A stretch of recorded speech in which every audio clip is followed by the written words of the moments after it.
కర్కాటక రాశి. ఈ రాశి వారికి రోజు కొంత అనుకూలంగా చెప్పుకోవచ్చును. ప్రయత్నాలు ముందుకు వెళ్తాయి.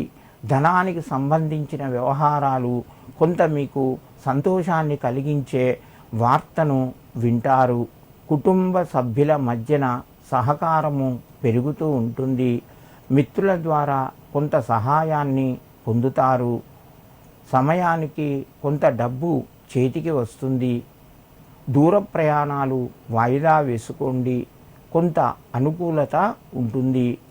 కర్కాటక రాశివారు ఈరోజు మహాలక్ష్మీ నమః అని చెప్పి అమ్మవారి నామాన్ని 11 సార్లు చదువుకొని నమస్కరించి మీ పనులు ప్రారంభించండి.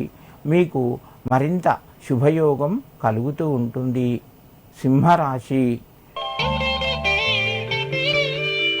ఈ రాశి వారికి రోజు కొంత కలిసి వచ్చినట్టుగానే చెప్పుకోవచ్చును. ప్రయత్నాలు కొంత ముందుకు వెళ్తాయి. ముఖ్యమైన కార్యక్రమాలు మిమ్మల్ని ఒత్తిడికి గురి చేస్తాయి. ప్రయాణాలు కూడా కొనసాగుతాయి. ఆధ్యాత్మిక చింతన పెరుగుతూ ఉంటుంది. దైవ కార్యక్రమాల్లోపట పాల్గొంటారు. సమయానికి డబ్బు చేతికి అందక కొంత ఇబ్బందికరమైన పరిస్థితి ఎదుర్కోవలసి వస్తుంది. మధ్యవర్తిత్వానికి ఈరోజు మీరు వెళ్ళకూడదు. భూమి జాగలకు సంబంధించిన ప్రయత్నాలు కొంతవరకు ఫలిస్తాయి. వ్యాపార రంగంలో మధ్యమ స్థాయిగా ఉన్నది. సింహరాశి వారు ఈరోజు శ్రీ లక్ష్మీనారాయణాయ నమః అని చెప్పి 9 సార్లు చదువుకొని నమస్కరించి మీ పనులు ప్రారంభించండి. మీకు మరింత శుభయోగం కలుగుతూ ఉంటుంది. కన్యారాశి. ఈ రాశి వారికి రోజు కొంత అనుకూలంగా ఉంటుంది.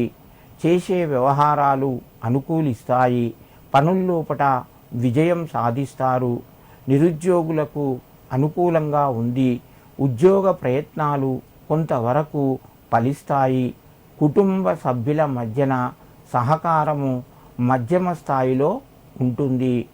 కొంత స్నేహితుల ద్వారా సహాయం కూడా పొందుతారు. వ్యాపార రంగంలో లాభాలు గడిస్తారు.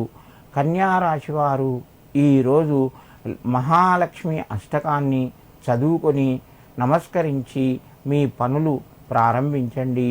మీకు మరింత శుభయోగం కలుగుతూ ఉంటుంది.